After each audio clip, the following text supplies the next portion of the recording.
looks like Pldt Smart Omega here will be focusing on choosing Sorry. Forza Wala as palang well mic. as the high-lows for their main tank. Because nakikita naman po natin yung pinaka-HP or kakunatan or survivability rate rather ng high-lows in through the battlefield. And it's really proven and tested nga by PSO. And syempre, it's also a very good answer because it kind of denies kung ano man yung pwedeng ibigay na kit ni Bruno against them, di ba? I actually agree with that. PSO, on the other hand, they will be getting that Forza. That is a very scary pick for the side here of HFE.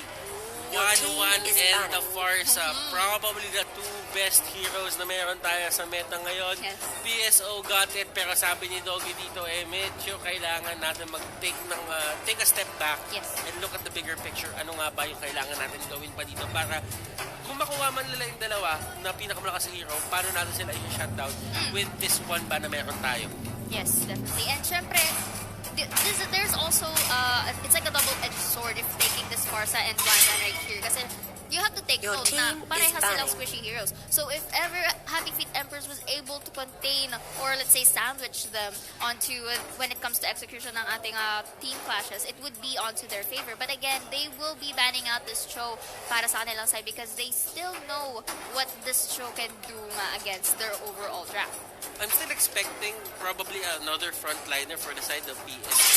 Two very tanky frontliners. I just feel that isang tank pa para sa side ng PSO as to not, give pressure para dito sa Forza and sa 1-1 na kahit paano kapag kailangan nila from frontline, may talagang sasalba sa kanila. Probably a Tam should be good for Kenji.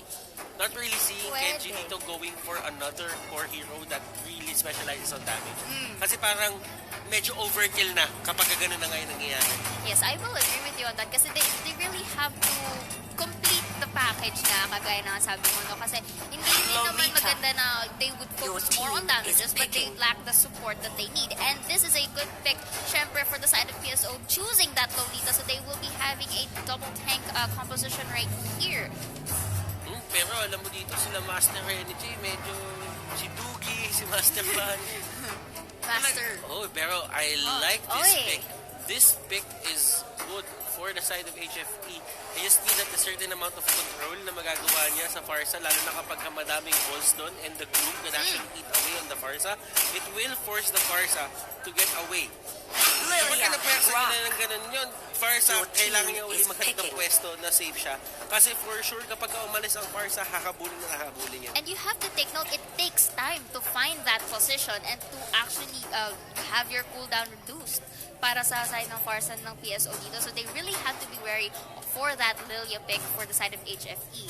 And syempre, they will be, for the side naman ng HFE again, they will be having the Brock as the main tank right here. And looking here as Pldt Smart Omega hovering up this Jawhead, mukhang they will be the one to actually lock that in, and we'll see kung kakayanin bang i-compensate ng Jawhead na to ang overall line ng PSO. This is a brilliant pick coming out from the PSO sa totoo lang. Na yung Jawhead yung kukunin nyo, it actually gives enough time for Lilia to get caught kapag kakailanganin man.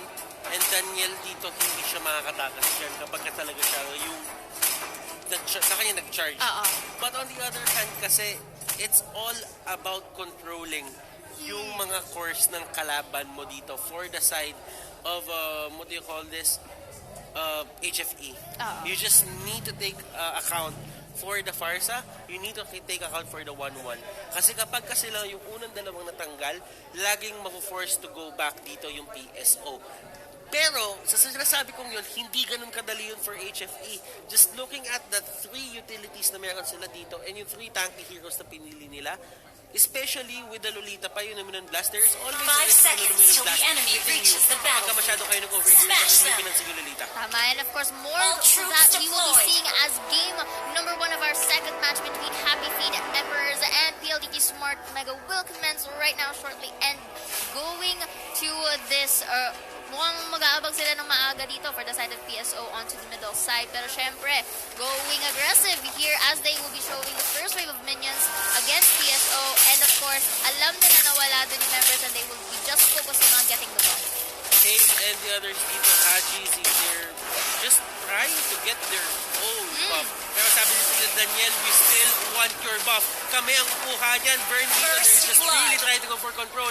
And Doggy dito, siya makakuha ng first blood. But Kenji on the other hand, with the flicker being forced out. Yes, para makapag-tower hub siya dito. Pero again, talo naman kami ang isa and they will be getting another kill here, which is a very good start for the side of HF because they are getting all of those taps, all of those gold na napupunta talaga sa pabor nila ngayon. And PSO a bit late in terms of response right here. I actually remember dun sa aggression na ginagawa dito ng HFE. One of the teams na pinroduce ni Doggy, yung Aider main. Yes. Yung dating Aider main, yung pinakaunang Aider main. The very first Aider main. Na parang, ito yung level of aggression na binabato nila. And this is one of the playstyles na alam ni Doggy. At ito yung napachampion niya, yung team na yon. So, kapag ganito yung takbo ng game, and I just feel that pwede nga ma-replicate dito sa game na ito ngayon. Speaking of that, looks like this will be a very early level 4 from side of X-Borg right here. Just no hesitations in getting that tower dive. And syempre, they will also have a turret take for ups and grabs right here. And gaya nga nasabi mo, no, this is, I think, a back-to-school strategy with a very new set of champion pools. So it's quite possible for HFE to actually turn this around inside. Pero syempre, momentum-wise, nasa kanila eh. And Haji dito, nahuli yung ibon mga kaibigan, hindi makalipad. PSO dito having a really hard time dealing with this line of HFE. Kasi ito yung sinasabi ng HFE dito. Sige, malakas yung team fight nyo, pero pag nag-laning naman kayo, medyo nasa alanganin kayo. So kami ang mas malakas doon, kami ang magiging aggressive. Yes, and I like the transitioning of Happy Feet Emperors from one lane to another, just putting that pressure right here. And speaking of pressure, si Toshi dito forced to actually tower hug naman ng blast will be used para ma-stun. Dito, si Lilia right here, but look at that, Barca able to use the ult and goes for that kill, pero hindi pa rin sila tatalo dito as si Hayes will be forced to back away, pero si Burn, free hit ni 1-1 dito, late stun pa rin Lolita dito sa Aftermath, but again, going back right here, siya ang kukuha ng damage, but in exchange, Toshi, Hayes! over right here, still manages to flicker away in the nick of time. Si Van, siya naman ang delikado ngayon, and the Barca will be using her ult again to go for that cleanup, which is, we are now seeing some signs of life here for Hajizi, but again, it's too early to say. Gold, HFE pa rin ang lamang. Pero again, resources is very important right now. Farsa, grabe yung pwestuhan niya doon. Nakita mo kung gaano kalakas yung Farsa. Yes. The moment na compromise yung lineup dito or yung positioning dito na HFE, that's the time when the Farsa will actually destroy everyone on the side ng HFE. Wala silang sagot doon. Si Daniel, medyo maaga niya nagamit yung dash out niya. He couldn't really use it to get away just in time.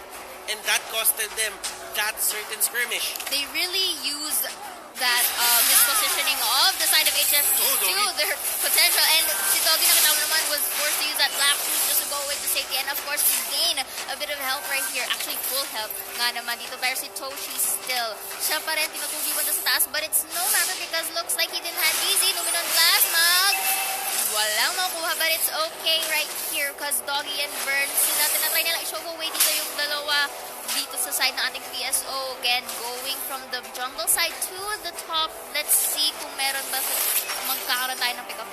Now, eto PSO dito, NHFE, yung 4 na members nila na nag-iikutan dito sa may mapa, maliban sa kanilang mga off-laners, these are very messy exchanges. Na parang lahat sila nag-aambaan dito trying to get the perfect setup and they will just try for, sabihin natin, a good setup pero hindi talaga nila magagamit yung katulad nito. But right now, the off-laners will be the one who's going to actually take the tempo. But right now, Gorgeous Barrier, hindi abon si Toshi dito mga kaibigan, and right now, he's using the Glorious Pathway to get away. This enough?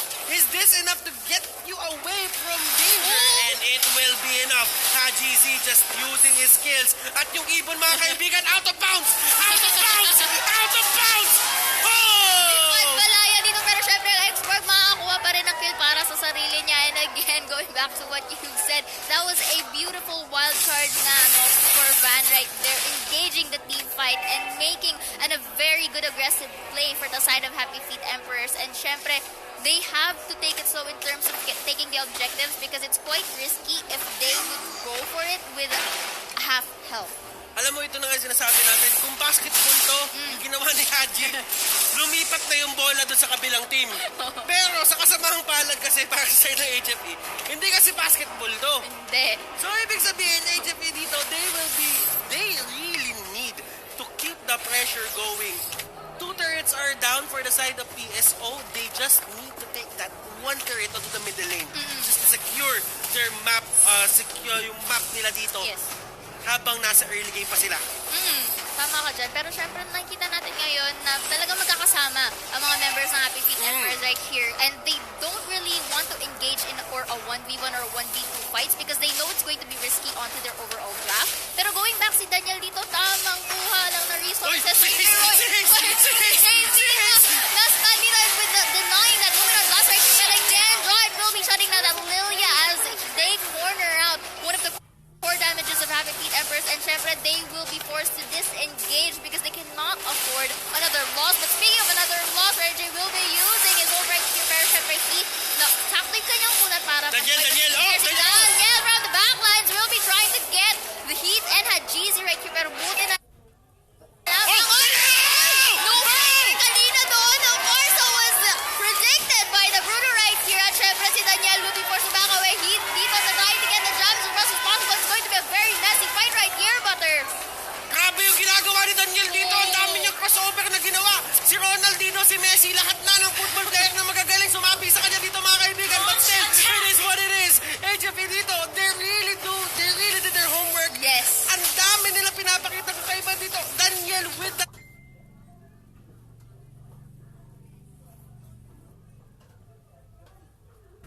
very aggressive play.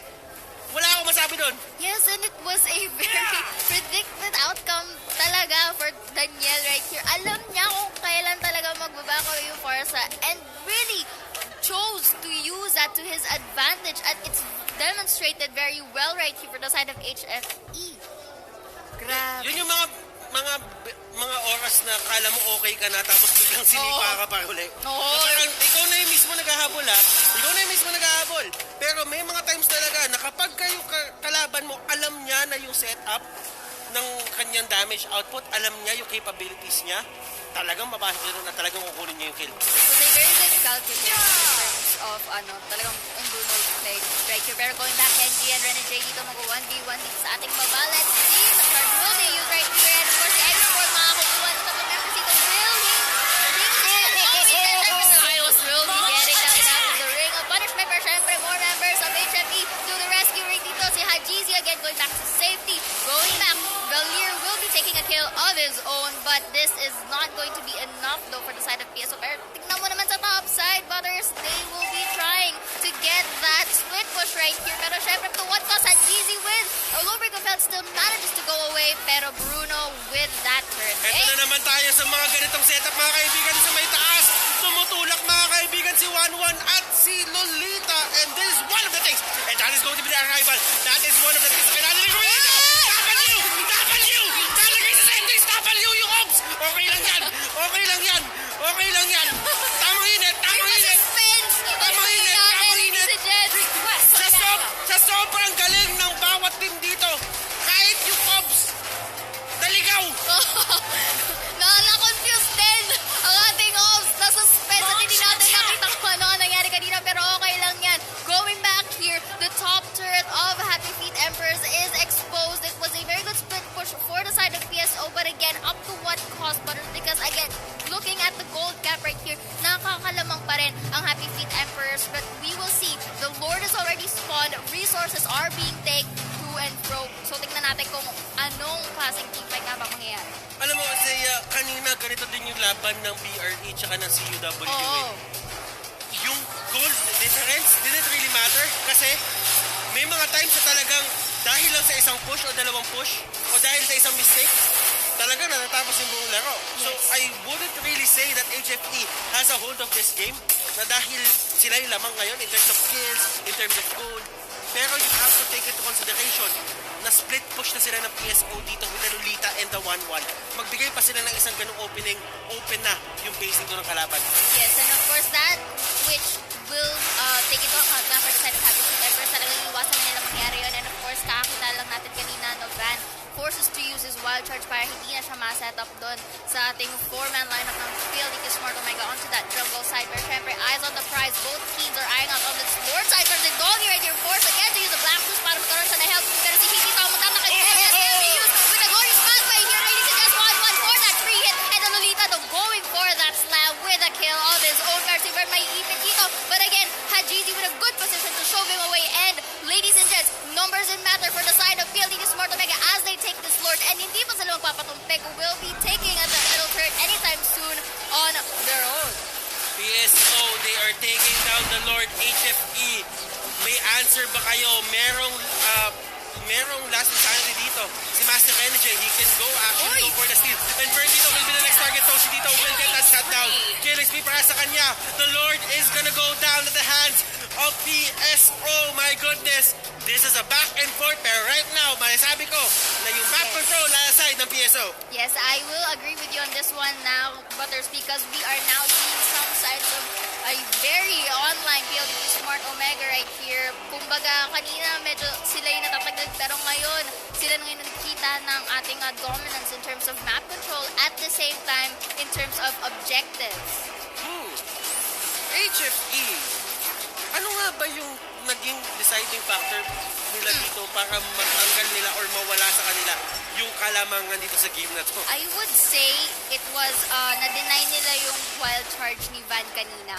Kasi without that wild charge, kung nakita mo nga in the very first minutes of the game, maganda yung pagkaka-execute niya ng wild charge niya. But them denying and letting him forced to use that to disengage and to go to safety, it only gave them that time of opportunity para makuha nga ang kinakailangan nilang i-focus for against HFE. Pero eto na nga yung Lord. Yung nagmamark siya na and medyo napayutin din yung Lord. Pero hindi naman nagmamatter yan. He is trying to take down the members here for the side of HFE. Doggy dito nagamit na kanyang black shoes. Pero doon sa may pinakalikod, Van will go down. The Croc dito at the second life. Brian Church to get away. Pero he will survive. And Genji and the others, they force a lot of resources there for the side of HFE. Yes, and I think the best way for the side of PSO to do is to take time. But speaking of taking time, Farsa here with a good position to get that Lilia right there. Kahit sa sarili na nilang base with the help of her range nga naman, no? And going back, PSO just needs to take their time. They can't really rush this up because gaya nga sabi mo, resources were taken away and also skills. So this is actually a taking time for the side of PSO. And again, Farsa going back, look at that damage na ini-inflict ng Farsa doon kay Vern right here. Glorious pathway gagamitin dito para ma-start. Renegade!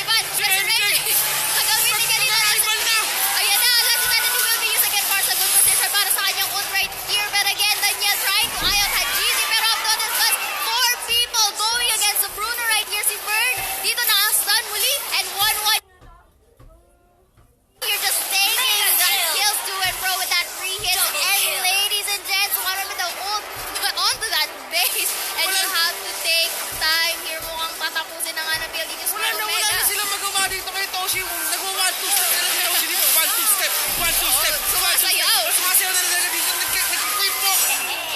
Kung naging bata ka, alam mo yung creep walk. At yun yung ginagawa ni Toshi dito. And PSO will take game number 1. Ibang klaseng creep walk ang nakita natin dito. Grabe, ginamit niya talaga si 1-1 ng malupit. 1-2, 1-2 step. 1-2 step. Yun talaga yung kailangan mo alalahanin doon.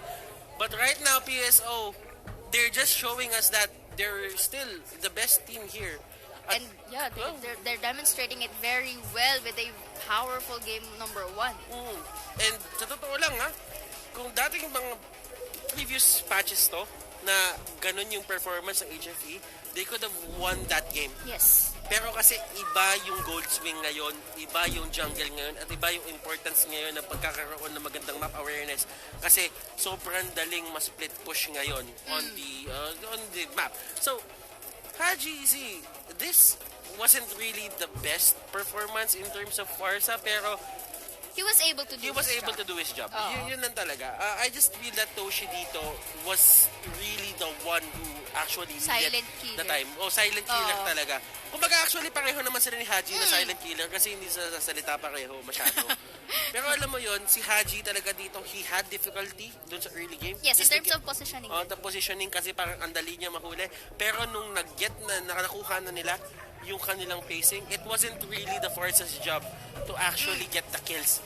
Ang trabaho po ni Farsa dito is to beat up the enemy team. Para kapag ka nahawakan ni Toshi, nahawakan ni Kenji, madali na lang nila ma-takedown yun. Pero syempre, the MVP of the game for our game number 1, it's going to be Hayes with the Lolita. Kill percentage of 54%. KDA 116 with a net worth of 79. Pero look at the building damage, 19. And the damage that he received, ang kanyang natanggap ay it's a whopping 36k. Hayes, wala tayong masasabi sa taon to. Lagi na lang ata MVP to. No questions asked because he No questions really asked. demonstrated and proved his skills right here onto actually almost all of the seasons of the Nationals. So, no questions talaga. Alam mo yun, parang may breakout player, tapos merong Hayes. Si Hayes lagi nag-breakout. Hindi ko alam kung paano yung ginagawa to. But still, it is what it is. Game number 1 goes to PSO HFE matchup. Yung tournament, well, not really tournament life, pero yung upper bracket life nila dito, baka mawala na in just one game. Yes, pero makikita natin kasi Happy Feet Emperor still has the chance to make it into a game 3, but we will see because we will be having a very short break and huwag kayong alas, Nationals will be right back.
we are back for game number 2. Dito lang sa national season finale. It's going to be HFE versus PSO. PSO taking game number 1. Very close match. Ano masasabi natin doon?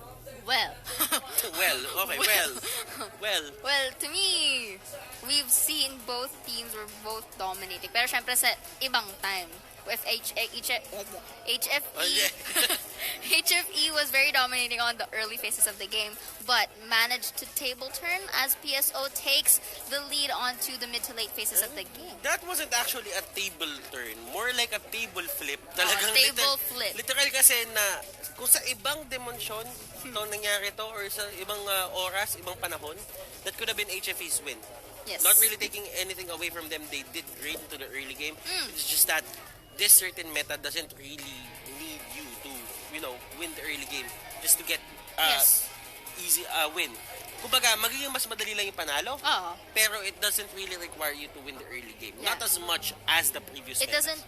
It's not really the basis na, okay, sure win ka na talaga just because you won the early phases of the game. But again, going back here now, the top picks for Pldt Smart Omega for the support is going to be the Kufra here, again, alongside with the Thumbs, with the win rate of 79% for the Kufra and 67% for the Thumbs right here. And para sa kanilang one of the core damagers, it's the Chango with the 75% win rate, picked 8 times. The carry 7 times with a win rate of 86%. At yung isa pa dito ang Lolita nila with a win rate of 86%. And ang pinaka-most banned against the team is the Harith, the Kufra, the Grok, and of course the Bak. And it's the picks lang talaga dito for the side of PLD Smart Omega is to be expected. I just think that the Chang-O was just replaced by the Farsa. Yes. So, they really don't, parang alam mo yun, hindi ganun kalayo. Doon sa meta na pinauso nila nung Conference 2. Yes. Compared dito sa season finale. But for the HFE Emperors, I just feel na sobrang dami nilang kailangan baguhin in terms of playstyle. Bakit? Number 1 si Aaron medyo hindi siya naglalaro ngayon. Yes. So, they really have to change up or shake up kung ano man yung paniniwala nila dito. We did see Doggy on the mage with the Lilia. It really went well dahil ang galing nila mag-set up, mag-juggle ng turret aggro. But, considering the fact na you had that certain advantage but PSO just turned it around, that really says na PSO, hindi ka pwedeng tatamad-tamad sa PSO. Dapat gawin mo yung ginagawa mo buong laro. Kung hindi, babalik na rin nila yun with just one opening. Yes, and the other thing that you have to take into account nga for the side of Happy Feet Emperors is that they are known for the various hero pools that they have. Pero they have to consider as well on how well do they actually use it in terms of the battle play. Kasi may times na gumagana, may times na hindi. Their unpredictability is also may times na uncertain. So it's a double-edged sword talaga. Well, let's see. Alam mo, HFE dito, they really have a chance to win this game. Parang kumbaga, ano lang to. Ganito. Kailangan nila gawin yung ginawa nila ng game number 1 with better control of the lead. With consistency. With consistency. Na hindi sila pwede maging tamad na kahit isang minuto, kahit dalawang minuto lang, hindi sila pwede maging complacent. Kailangan tuloy-tuloy, consistency hanggang sa manalo sila ng game. At timing din ng position. That is very tiring kung iisipin mo. Just 2 minutes of being consistent sa ginagawa mo. Kumbaga parang paulit-ulit mong gagawin yung setup. But it is what it is. They have to do it for them to actually win the game. Kasi that is one of the main keys for them to actually, dominate the whole game. Ayun nga yung sinasabi natin. At times, masasabi na lang natin dito na kung sino man ang may gusto talaga manalo, kung sino ang gutom, yun ang nanalo. PSO dito pinakita nila sila mas gutom nung game number 1. Game number 2, HFE, paano nyo babawiin to? Yes, and again, for this will be the drafting phase for game number 2 between PLDT Smart Omega in the blue side and of course Happy Feet Emperors onto the red. And again, they will be banning out the Valir and of course Ling naman para sa side ng Happy Feet Emperors. PSO dito, they're just shaping up yung kanilang meta, yung kanilang draft dito. They will just take out the Valir. They don't want to give it to Vern, kasi kanina nakita nila kung paano yung naging setup Your dito. team is Na banning. isa lang naman yung requirement kanina ng HFE para pumasok dun sa mga dives. Kailangan tumama yung dalawang proc ni Vern. Bird. Oo. Kasi kapag tumama yung dalawang proc ni Vern, that only means na mati-take down nila yun kahit anong mangyari. Hindi makakatakas yun, hindi makapag-flicker yun. Kasi ang tawag doon is layering ng stuns. Kapag tumama yung pangalawang stack ni Vern, ang gagawin ng isa doon, mag-stun siya ng isa. Tapos kapag mawawala na yung stun, tsaka i-layer ni Vern para mas matagal yung stun duration. Para hindi na rin makatakas at para nga makasecure sila ng kill doon. And of course, going for our second bans for both sides of the team, PSO will be banning out the export. Na nakita naman natin kanina na effective ang mga last insanity plays for the side of HFE. And of course, HFE knowing the damage na binibigay nga ng Farsa, it is an active ban for our game number 2. HFE on the other hand, they have the two picks here. They could go for a Kimi, they could go for a Granger. There is a lot of possibilities here for the side of HFE. PSO, we did actually talk about this, na talagang high loss yung magiging priority pick nila dito. Just because whatever happens, laging merong control mage ngayon na pinipili. And a way to catch that control mage is with a glorious pathway. Yes, syempre. May dagdag din kasi na Mlbb. movement speed nga naman Your binibigay team ng is isang picking. Hylos dito. And ang sagot nga ng Happy Feet Emperors with the first pick ng PSO is going to be the Lolita Kimi. Mukhang, I think the Kimi here is going, of course, to opt to get as much resources as possible. At maganda rin nasagot ang Lolita as to support this. But it still depends. Kasi ang hinohover ngayon ng PSO ay ang isang Bruno. Haji, picking that Bruno. I really like the Baksha. Your team Kasi is picking. si Baksha ano yung gagamit eh. Si Hayes yung gagamit. It just seems fitting na pipiliin niya pa rin tong Baksha na to, even though a lot of the teams are actually sleeping on Baksha.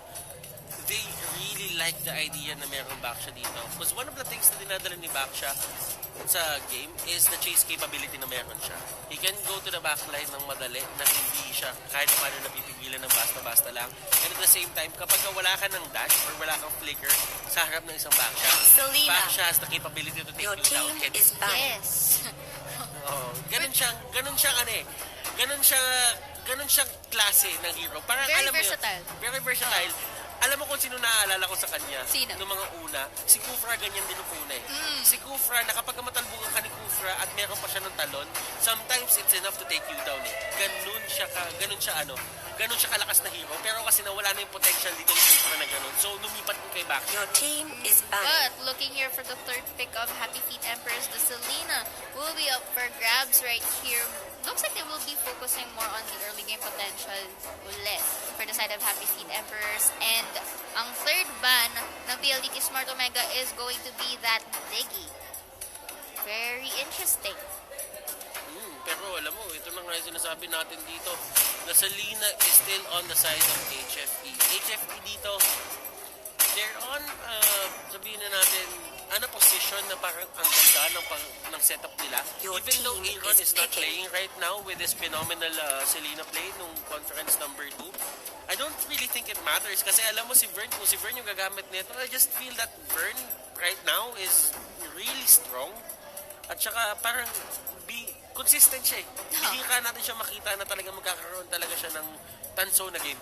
Yes, definitely. And for the side naman nga ng Happy Feet Emperors, they will be banning out the Lilia hero right here, which we've seen naman na, especially nung first match natin, kung gaano kasakit ang binibigay na damage. And this time, mukhang ang Happy Feet Emperors ang gagamit ng Jawhead for this game number 2.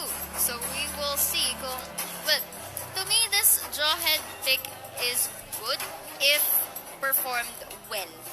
Especially sa ating early phases ng game. Kasi if this Jawhead was able to, let's say, neglect one of the core damagers ng PSO, it's going to be, or sandwich them rather, it's going to be into their favor. But again, it depends. It really depends, but I don't like to I do Rizla. not like Your HFE's team is picking. core picks with this certain lineup na lumabas sa PSO. They got the Esmeralda, they got the Teresla, they got the Baxia. Parang kapag sa ganitong pwestuhan at hindi talaga sa ganitong lagay, kung hindi maganda yung pwestuhan dito ng HFE, it just feels na parang lagi silang ipit. I would agree actually kasi you have to take note that hindi lang actually in terms of survivability lamang ang PSO dito sa overall lineup. Pero you have to consider na ang pinaka-core damager ng PSO is the Bruno and syempre may Esmeralda din sila.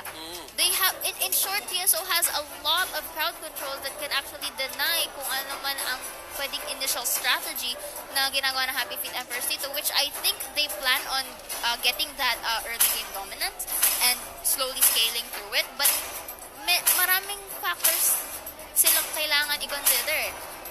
Just looking at on papers, I would line up on the side of PSO simply because they have this very long survivability and they have a various amount of crowd control. Parang alam mo yun, kahit makatama ng Abyssal Arrow dito si Selena, there's no way na parang kapag pumasok ka, madali lang sila i-take down na parang with a snap of the finger. Unless Selena gets a really good early game na makakuha siya ng 5 kills early on and just get ahead of the gold and the items. 5 seconds till the enemy reaches the battlefield. Very hard Smash for them. the side of HFE. But we will All see if they troops will be deployed. able to execute the initial strategy that they have in mind as we will be proceeding onto the battlefield on the Light of Dawn with PSO versus Happy Feet Emperor. Okay, pero alam mo, hindi naman mali din yung ginawa ng HFE dito. I just feel na talagang sanay sila sa ganitong setup at sa ganitong laban. Just needs to get the early spacing na hinahanap. And wala namang mali o tama in terms of pick. Sometimes you just have to look at the bigger picture at ganito yung inisip ng player. Pero alam mo yun, there are times talaga na hindi nagiging favorable yung pili. And besides, Happy Feet Emperors is very known for its unpredictability, so it depends. Looks like Logi here will be having a good harassment against Kenji right here. So it really depends talaga kung paano nila yung performance nila onto the game. And case in point, with this, nakita naman natin that with that arrow hitting yung Teresla, if that was another hero na mas malambot, that could have been a kill. Yes. Launch attack! Yun, isang malambot na hero, isa yung Teresla, na meron pang damage reduction pagka bumababa yung buhay niya. Pero it doesn't really matter right now, Daniel, they're really trying to fight this. And look at this, kanina pa, napagod na kakapindot si Daniel doon, and the damage output na ginawa niya, hindi ganun karakas. It was not enough. It was not suffice enough to actually get almost half the health against Hajizi or Keith right here. Pero si Kenji dito trying to just lurk right here. And looks like 4 to 3. Ang magiging labanan dito. And Van here naiipit ang dalawang members of PSO. And Esmeralda will be getting that first blood. But Selena will compensate as she kills the Halos right here. Pero si 1-1 tamang free hit lang. And looks like so far in terms of kills, it's on HFE. But was it worth it? The thing about it is, yes, it was worth for their side, for the side of HFE dito, pero they have to be alarmed. Alam mo bakit HG dito actually hitting that turtle, the crab, na wala namang ginagawa yung NJ dito with the flicker out. Will he get away? Naiipit na siya dito. And one more hit to NJ dito with the proper timing. And look at this, Renny J actually outplaying the people here. Pero si Hayes, nakaikot. Tinamaan siya na ibig sa laro, pero nakaikot siya. And that doesn't stop. And look at that falling star. Right here si Doggy Mama flicker out. Pero again, 3 members of PSO will be able to get that counter. Mercy 1-1 onto the top side. Will be having 1 kill. But in the exchange, Luminum Blast gagamitin. Pero hindi pa rin makakapatay dito as Esmeralda goes for another kill with the help of her own. Turtle resurrecting soon. Look at the goes for the old good prediction coming from Reddit. Tinatawag na, Kobe! Yun yung tinatawag na fade away 360 pointer fade away shot, Kobe! At sana ngayon, hindi natin alam, pero it was enough to take down Hayes. Sasabihin ko na sana the unkillable angkat. Buti na lang, hindi ko sinabi sinasabi. Kasi merong racket. Magja-jinx ka. Alam, may racket na dumating. Pero Diba, parating na pa, ito na si Hayes. Gusto na naman sakta ulo nito. Oh, yan na nga. Again, going back to 3 members though na HFP doon, and they will be securing that turtle, and the glorious pathway will be used right here against HFP, but up to one cost, walang natama ng araw here, and Bird will be going for that kill. And again, 1-1 doon sa may top side, but dito naman sa ating baba, Esmeralda will be having another pick-up right here. Ladies and gents, it's a battle kill. Alam mo, tinatawag nga natin, ang sinasabi nga natin dito is si Kenji, usually ang trabaho niya dito is the sacrificial lane. The Launch attack! The sacrificial lamb for the side of PSO. He will try to get his own items, his own XP, his own levels, na lagi siyang nasa alanganin, na lagi siyang nasa danger na pwede siyang mahuli at pwede siyang ma-take down. It doesn't really matter if you take down Kenji right now. I just seen this a lot of times before. Sa kahit mapatay mo si Kenji ng ganito, it's not going to even matter. And he's dito mga kaibigan. Oh, look at that! Again, looking right here, and Pete, Basho will be getting a kill from Gasolino, pero si Joy and Dino, and the Chorizo with that penalty zone will be able to control the members of the HFP, and Bruno will that free hit. Ladies and gents, it was a good response for the Dino, papashot out na ng 1-1 dito, ladies and gents. Okay na kahit mamatay siya, pero buhay pa rin. Pero yung Kimi, makaka-bleed pa rin, but the Bruno, in exchange, will be getting the Lolita, and this is a much more favorite play on the side of PSO, as they will be taking this, but falling short.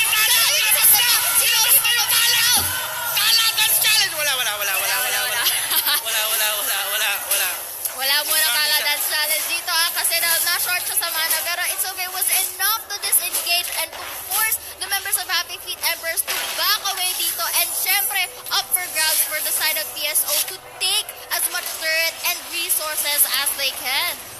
Hayes dito just doing a phenomenal job of actually controlling Turtle resurrecting soon. kinokontrol niya dito. Alam mo, na totoo lang, ang kinokontrol ni Hayes dito, kung nandito kayo sa may studio, yung sigawan ng tao. At saka, Intense. yung game. Oh, Yung mga kalaban niya.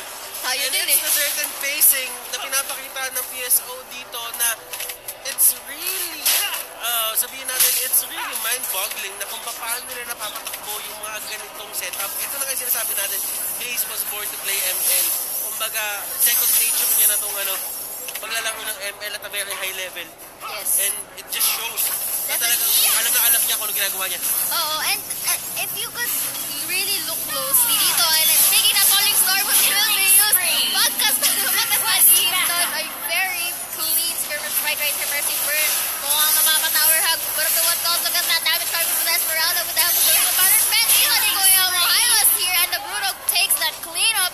It is looking very good for the side of PSO. At yung sinasabi ko nga kanina, no, PSO has this good patience na hindi sila nagmamadali in terms of fights. And kaya na naman si AD dito, nastala naman si Ren and J dito, and si Ajizi nakataway, nakabantay dito, at mukhang makakakuha pa sila na isa pang kill dito. Try their best, but here we are seeing this Esmeralda with that help of the Hayes Baksha right there.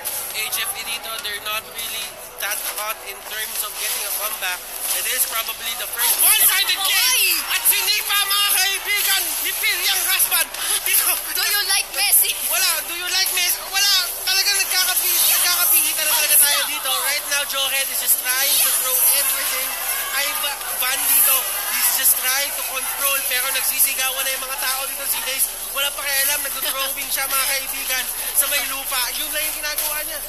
At tama nga na lang, they see me rolling talaga. They Ito see si me Hayes rolling. dito eh. Pag nakita mo talaga mapapatakbo. Ay, Falling ay, star mo gagamitin dito. And again, si Bruno with that beautiful cleanup. At hindi na sila papatumpik-tumpik pa. Ladies and gents, mga tatampo sila nila. Ang gate over to na ang ating upper bracket. Pero mukhang na-execute ang isang member. Dito si Bruno, walang gas. Gagamitin. Masastan ang dalawang tank ng ating PSO. Pero mag-shoutout pa ni 1-1 ang isang member ng PSO right here. Pero syempre, the penalty zone ay gagamitin. At yung Teres na makakapatay pa ng isa. At yung Milos with the help of the ring of punishment. Makakakuha pa ng dalawa.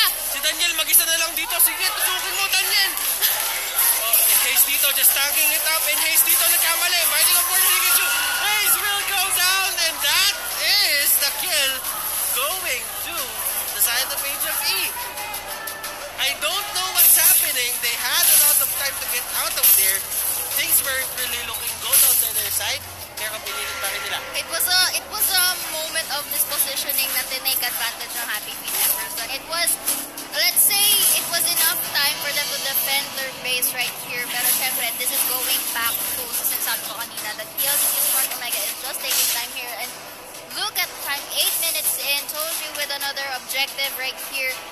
It looks like, in terms of map control, nasa side ng PSO. But again, the fact that the HFE members were able to defend in that crucial point, it only goes to show na may pag-asa pa sila in terms of late game. They just have to find that good positioning na pwede nilang i-throw off ang groove. And Toshi dito, just waiting for the right time. Bulwark dito was forced out. Kasi alam niya, pag hindi siya nag-bulwark on, he is in for a burn. And burn dito will be the casualty that probably opens up the base dito ng HFE for the side of PSO. And Seiya, may chance pa ba dito HFE to turn this around? I guess, depends kasi the risk of going too much. But look at the damage from Toshi right there. Nako-force back to base nito, Gidon. But again, going back sa sinasabi mo, they might have the chance if, again, they manage to get this Toshi. Pero this is like a needle in a haystack. Bossers, getting Toshi, one of the core damagers. At kung papansinin mo pa, pinapalibutan siya ng mga semi-tanky heroes and tanky heroes as well. It's another si Hayes, it's another si Heath, at si Teresa. And with that looking here, hindi umagot. Pero tatandaan mo, meron ng kasabihan. 0.001 chance is better than no chance at all. Tama ka dyan. Kumbaga, 0.001, you can still make ways for that to actually happen.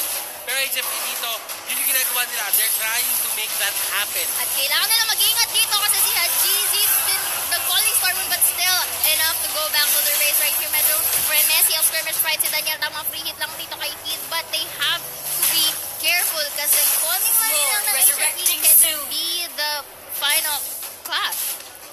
Pero alam mo si Toshi dito, sipang-sipa eh. Oh. Tamang resource take lang, which is very important naman for this end right here. At si Hayes, tamang they see me rolling lang dito. Ay, hindi. Pasiklab lang yun, tinatry lang. Siyempre, unahin muna nila yung Lord as an objective. Take si Kenji dito, the stunning ng 1-1 na Daniel able to get that kill. But again, the Lord in exchange for that objective takes si Bird mag-isa muli laban sa apat na members sa PSO. Magpapaptiker pero hindi pa sapat as the damage output of that Esmeralda is just big. Siyempre, mapipick off the shine again. Masustan dito si Hayes. But again, he's a rolling guy right here. Alam mo yung ginagawa dito ni Hayes? Alam mo yung sa village nyo, yung nag-ronda. Yung nag-ronda. Ako nga, kala ko Beyblade eh. Pagkagabi, yung nag-ronda lang. Oo. Yung ginagawa ni Hayes. So, tapos, kakausapin niya, oy, ano yan? Yung tanod. Ano yung ginagawa niya dyan? Kung masama yan ah. Parang ganun. Kumbaga, hindi na siya checkpoint dito. Yung mga nanguhuli kapag medyo nagpasa sa curfew. Pero again, Luminous Blast will be used in that flicker. Heath will only be the one to get caught, but the Lolita will have a pick off of his own glorious pathway. Gagamitin for that additional movement speed. Pero si Daniel dito, mukhang mapapatay ko siya ni Bruno right here, and the Lord will be exposed in the base ever so. And this is a good opportunity for the members. Si Hayes dito, makuhuli naman ang isa, but the other members are just busy split pushing para makasecure nga naman exposure, but the Jawhead here is able to get that Bruno. Yung Lord nandun pa rin si Hayes dito, iniikot-ikutan si NJ. Iniikot-ikutan si NJ, and that is going to be it. PSO winning this series with ever-dominating 2-0 fashion.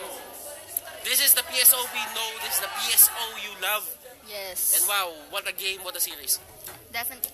This game number 2 is a very different scene kumpara sa ating game number 1 kanina. So, kumbaga dito sa ating game number 2 na it's more of a really one-sided. Kasi unang-una sa lahat yung draft. Pangalawa, the way that Hayes really controls the members of Happy Feet Emperors is just surreal. Yun na nga sinasabi natin dito. PSO just having the game of their lives. And HFE dito, kung yung game, kung yung first match natin sa kanila nung conference to grand finals, it was a 2-3-0 then. PSO is just showing that they're really the best team right now. And if you want to stop their Grand Slam, kailangan mo dumaan sa butas ng karayom. Needle on a haystack. Needle on a haystack. Iba yung boot. Okay, laging karayom yung nilalagay natin. Lagi karayom. Kasi risky nga naman eh. High risk, high reward. But again, going back to the stats right here, the dominating performance for Toshi as he gets a more contribution in terms of the turret takes. And syempre, meron din naman for the side of HFE, which was the 1-1. It was just that hindi naging sapat ang overall drafting picks in terms of the side of HFE. But again, the MVP of the game for our game number 2 is none other than Hayes with his backshot with a kill percentage of 65%, KDA 4311. Let's fast forward here. The damage that he received was 58,000. Okay, pero alam mo si Hayes dito, no-brainer, MVP of the game. Self-explanatory. Self-explanatory kung anong ginawa niya doon, kung paano niya binunggo lahat ng kaya niyang bungguin doon. Kumbaga, paramdam ko yung kung sa totoong buhay niya ginawa, yung lisensya na Hayes dito, hindi niya na makiklis. Sobrang daming traffic violation na ginawa niya dito sa game na to. Pero still, that was a very good showing from PSO. And at least na level na yung isang grand finalist natin dito. Na expected na natin kung ano yung level ng isa. Ano nga ba yung mababatong level ng isa dito? Which is malalaman natin next week kasi magkakaroon mo tayo ng semi-finals. Yes. Lower bracket finals para malaman natin kung sino ba ang makakuha ng slot papunta ng grand finals natin dito. That is going to be between Gren E-Pro and Happy Feet Emperors. Yes. But we will be heading to a very short break. Kami ni Seiya dito ay magpapahinga muna ng konti. Masyadong intense yun. At maraming salamat at magbabalik ang the national season finale. Diyan lang kayo.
Liit na nito eh.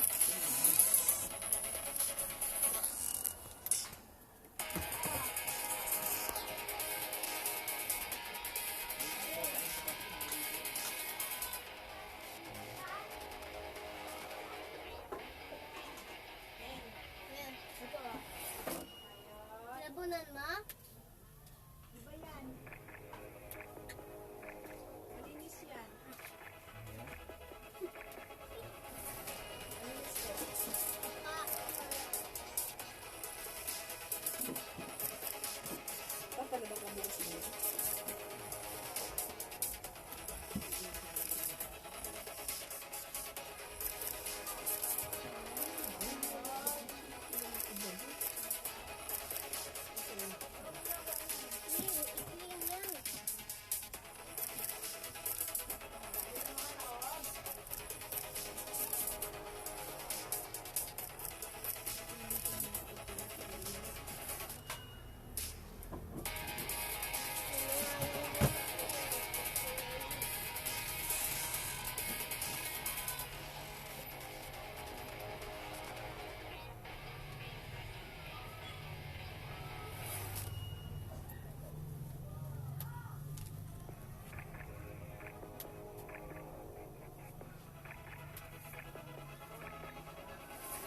back down here in the Nationals, and alongside with me is Hayes from Pldt Smart Omega, who just recently won a 2-0 clean score against Happy Feet Emperors.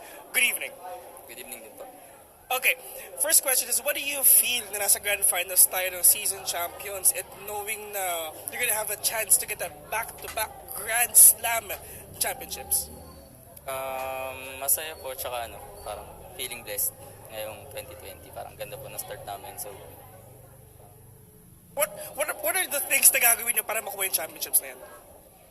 ganun pa rin po, parang maging humble lang po, tsaka parang ituloy-tuloy lang po namin yung practice namin. Parang wala po kaming kalaban dito na dapat malitin, tsaka sa iba pa pong tournament. Parang kung ano yung normal na laro po namin, ganun lang po. Okay, how do you guys prepare for this kind of tournament na nasa season championships na tayo?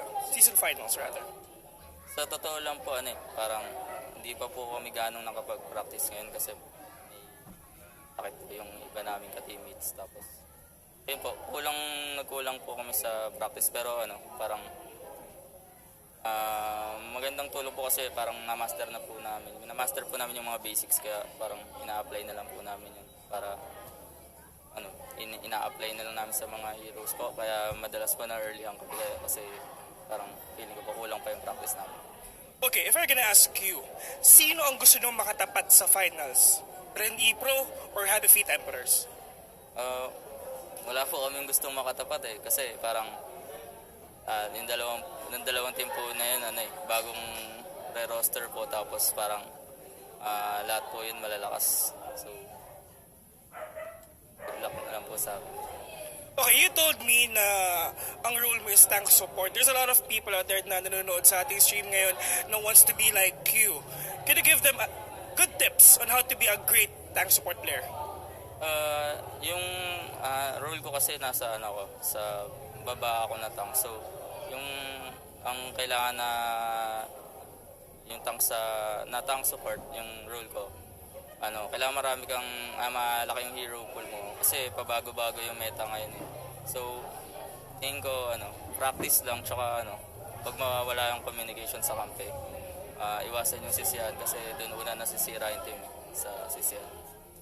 Alright, once again, that is Hayes from Pldt Smart Omega, and inviting all of you to go here in Eastwood, Kansas City on January 18 for the National Season Finals viewing party. So, ano ba ang mangyayari doon? Magkakaroon tayo ng lower bracket finals, which is Pldt Pro versus Happy Feet Emperors, and the winner of that match, we're gonna go up against Pldt Smart Omega for the season championships of the Nationals. Once again, thank you very much for tuning in. So, on Casters, here we go. Napakayaman nga naman ni courtside reporter Bill. Nakakatatlong wardrobe change wardrobe changes dito sa ating nationals. Pero maraming salamat din, Hayes, for that very insightful interview. Na ganun talaga kumbaga hindi mo pwedeng i-underestimate yung kalaban mo dito sa the nationals. Hindi mo lang pwede i-okay, TY. Hindi naman pwedeng ganun kasi, other than consistency, you also have to take account to respect your fellow players naman talaga. And that's one of the very good traits of Pldt Smart Omega. Pero, side topic ko lang, he has a very familiar face. Bakit? Hawig niya yung isa sa mga, sa ibang game kamukha niya si AK sa Tekken. Madami nga nagsasabi. Nakamukha niya si AK sa Tekken. But still, Tekken-wise, joke lang. Game-wise, sobrang tindi ni Hayes. Wala akong masabi sa tao. Talagang he was born to play ML. Yun na lang talaga.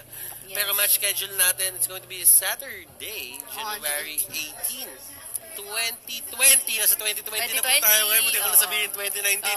2020. BRE versus HFE to the lower bracket finals. That is going to be a best of 3. PSO who is waiting for the winner of the lower bracket finals to face off doon. And again, gaya nga sinabi ni Bill kanina, we are inviting everyone once again to go to the viewing party that will be happening on the January 18, 2024 our lower bracket finals. And again as well, the admission is free. It's going to be at Eastwood Plaza. Okay, so a lot of things happening left and right, at paramdam ko first event natin Ngayon 2020. Yes. Pumunta kayo dito sa viewing party na yon, dito lang sa may East City Walk. Yes, sa may Sa may park, plaza. as in sa may tatapos ng Season 1 ng MLBB sa The Nationals. Pero tatapusin muna namin yung stream ngayon. Kami yung mga naging shoutcasters. Ako si Butters. And I'm Saya. At magbabalik ang The Nationals sa Saturday para sa conclusion nito. See you guys.